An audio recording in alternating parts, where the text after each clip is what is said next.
ನಮ್ಮ ಮೆಟ್ರೋ ಪ್ರಯಾಣಿಕರಿಗೆ good news. ಅದರಲ್ಲೂ ಸಿಲ್ಕ್ ಬೋರ್ಡ್ ಬಳಿಯ ಗಂಟೆಗಟ್ಟಲೆ ಟ್ರಾಫಿಕ್ನಲ್ಲಿ ಕಾದು ಸುಸ್ತಾಗಿರುವ ಸವಾರರಿಗೆ ಇದಂತೂ ನಿಜಕ್ಕೂ ಸಿಹಿ ಸುದ್ದಿ. ಹೊಸ ವರ್ಷಕ್ಕೆ ಯಾವುದೇ ಟ್ರಾಫಿಕ್ ಕಿರಿಕಿರಿ ಇಲ್ಲದೆ ನೀವು ತಲುಪಬೇಕಾದ ಗಮ್ಯ ಸ್ಥಾನಕ್ಕೆ ಕ್ಷಣಾರ್ಧದಲ್ಲಿ ತಲುಪಬಹುದು. ಅದೇಗೆ ಅಂತೀರಾ? ಈ ಸ್ಟೋರಿ ನೋಡಿ. ಸಿಲ್ಕ್ ಬೋರ್ಡ್ ಸೇಂಟ್ ಜಾನ್ಸ್ ಮಾರ್ಗದಲ್ಲಿ ಪ್ರಯಾಣಿಸಿ ರೋಸಿ ಹೋಗಿರುವ ಪ್ರಯಾಣಿಕರಿಗೆ ಇದೊಂದು ಸಿಹಿ ಸುದ್ದಿ. ಹೊಸ ವರ್ಷದಲ್ಲಿ ಟ್ರಾಫಿಕ್ ಕಿರಿಕಿರಿ ಇಲ್ಲದೆ ಕ್ಷಣಾರ್ಧದಲ್ಲಿ ನೀವು ತಲುಪಬೇಕಾದ ಗಮ್ಯಸ್ಥಾನ ಸೇರಬಹುದು. ಹೌದು, ಬೆಂಗಳೂರು ಮೆಟ್ರೋ ರೈಲು ಮಾರ್ಗ ನಿಗಮ ನಿಮಗೊಂದು ಸಂತಸದ ಸುದ್ದಿ ನೀಡಿದೆ. ಯಾವುದೇ ದಟ್ಟಣೆ ಸಮಸ್ಯೆ ಇಲ್ಲದೆ ಮೆಟ್ರೋದಲ್ಲಿ ಪ್ರಯಾಣಿಸಬಹುದಾಗಿದೆ. ಬಹು ನಿರೀಕ್ಷಿತ ಮೆಟ್ರೋ ಮಾರ್ಗ ಹಳದಿ ಲೈನ್ ಜನವರಿ ಅಂತ್ಯಕ್ಕೆ ವಾಣಿಜ್ಯ ಸಂಚಾರ ಆರಂಭವಾಗುವ ನಿರೀಕ್ಷೆ ಇದೆ. ಸಿಲ್ಕ್ ಬೋರ್ಡ್ ಸುತ್ತಮುತ್ತ ಟ್ರಾಫಿಕ್ಗೆ ಬೇಸತ್ತು ಹೋಗಿದ್ದೀರಾ?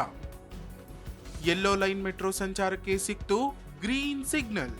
ಆರ್ವಿ ರಸ್ತೆಯಿಂದ ಬೊಮ್ಮಸಂದ್ರಕ್ಕೆ ಸಂಪರ್ಕ ಕಲ್ಪಿಸುವ ಮಾರ್ಗ ಇದಾಗಿದೆ. ಎಲೆಕ್ಟ್ರಾನಿಕ್ ಸಿಟಿಯ ಹೈಟಿ ಹಬ್ಗಳಿಗೆ ಸುಲಭ ಸಂಪರ್ಕ ಸಾಧ್ಯವಾಗಲಿದೆ. ಅಲ್ಲದೆ ಎಲೆಕ್ಟ್ರಾನಿಕ್ ಸಿಟಿಯ ಟ್ರಾಫಿಕ್ನಿಂದ ಸಾಮಾನ್ಯ ಜನರ ಓಡಾಟಕ್ಕೂ ಮೆಟ್ರೋ ಆರಾಮದಾಯಕವಾಗಲಿದೆ.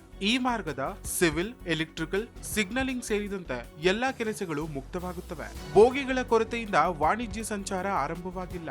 ಟಿಟಾಗಾರ್ ಸಂಸ್ಥೆ ಮುಂದಿನ ತಿಂಗಳು 6 ಬೋಗಿಗಳ ಒಂದು ಸೆಟ್, ಜನವರಿಯಲ್ಲಿ ಇನ್ನೊಂದು ಸೆಟ್ 18 ಬೋಗಿಯನ್ನ ಬಿಎಂಆರ್ಸಿಎಲ್ಗೆ ಹಸ್ತಾಂತರಿಸಲಿದೆ ಎಂದು ಅಧಿಕಾರಿಗಳು ತಿಳಿಸಿದ್ದಾರೆ. ಈಗಾಗಲೇ ಒಂದು ರೈಲಿನ 6 ಬೋಗಿಯ ಮೂಲಕ ಈ ಮಾರ್ಗದಲ್ಲಿ ಪ್ರಾಯೋಗಿಕ ಸಂಚಾರ ನಡೆಸಲಾಗುತ್ತಿದೆ. ಟಿಟಾಗಾರ್ ಸಂಸ್ಥೆಯಿಂದ 2 ರೈಲುಗಳು ನಮ್ಮ ಮೆಟ್ರೋ ಸೇರಿದ ಬಳಿಕ ರೈಲ್ವೆ ಸುರಕ್ಷತಾ ಆಯುಕ್ತರ ನೇತೃತ್ವದ ತಂಡ ಈ ಮಾರ್ಗದಲ್ಲಿ ಸುರಕ್ಷತೆಯ ಪರಿಶೀಲನೆ ನಡೆಸಲಿದೆ. ಡಿಸೆಂಬರ್ ಅಂತ್ಯ ಅಥವಾ ಜನವರಿ ಮೊದಲ ವಾರದಲ್ಲಿ ಈ ಪ್ರಕ್ರಿಯೆ ನಡೆಸುವ ಸಾಧ್ಯತೆ ಇದೆ. ಆರಂಭದಲ್ಲಿ 3 ರೈಲುಗಳು ಮಾತ್ರ ಓಡಿಸಲು ನಿರ್ಧರಿಸಲಾಗಿದೆ. ಪ್ರತಿ 30 ನಿಮಿಷಗಳ ಅಂತರದಲ್ಲಿ ರೈಲುಗಳು ಸಂಚರಿಸಲಿವೆ. 2025ರ ಆಗಸ್ಟ್ ವೇಳೆಗೆ ತಲಾ 6 ಬೋಗಿಯು 15 ರೈಲುಗಳು ಸರಬರಾಜಾಗಲಿವೆ. ಪೂರ್ಣ ಪ್ರಮಾಣದಲ್ಲಿ ರೈಲು ಬೋಗಿಗಳು ಪೂರೈಕೆಯಾದ ಬಳಿಕ ಟ್ರಿಪ್ಗಳ ಸಂಖ್ಯೆಯನ್ನು ಹೆಚ್ಚಿಸಲು ನಿರ್ಧರಿಸಲಾಗಿದೆ ಎಂದು ಬಿಎಂಆರ್ಸಿಎಲ್ ಎಕ್ಸ್ನಲ್ಲಿ ಟ್ವೀಟ್ ಮಾಡುವ ಮೂಲಕ ಮಾಹಿತಿ ನೀಡಿದೆ. ಚಾಲಕರಹಿತ ಚಾಲನಾ ಎಂಜಿನ್ ಹೊಂದಿರುವ ಮೆಟ್ರೋ ಇದೇ ಮಾರ್ಗದಲ್ಲಿ ಸಂಚರಿಸಲಿದೆ. ಆರಂಭದ 2 ವರ್ಷ ಚಾಲಕರ ಕಣ್ಗಾವಲು ಇರಲಿದೆ. 18.82 ಕಿಲೋಮೀಟರ್ ಉದ್ದದ ಆರ್ವಿ ರಸ್ತೆ ಬೊಮ್ಮಸಂದ್ರದವರೆಗಿನ ಈ ಮಾರ್ಗದಲ್ಲಿ ಸಿವಿಲ್ ಮತ್ತು ಸಿಸ್ಟಮ್ ಕಾಮಗಾರಿಗಳು 99% ಪೂರ್ಣಗೊಂಡಿವೆ.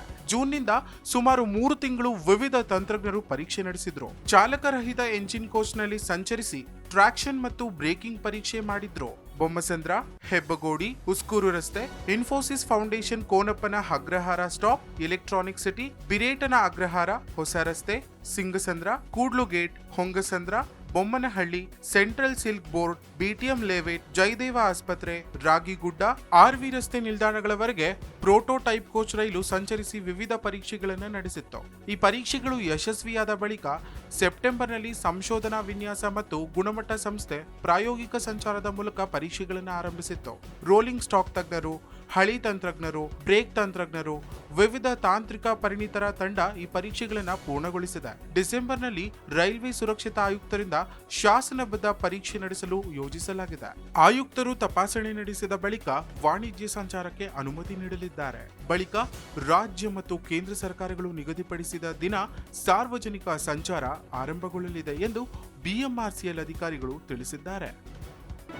ಜಿ ಕನ್ನಡ ನ್ಯೂಸ್ ಈಗ ನಿಮ್ಮ ಮನೆಯಲ್ಲೇ ನೋಡಿ. ಎಲ್ಲ ಕೇಬಲ್ಗಳಲ್ಲಿ ಈಗ ಲಭ್ಯ.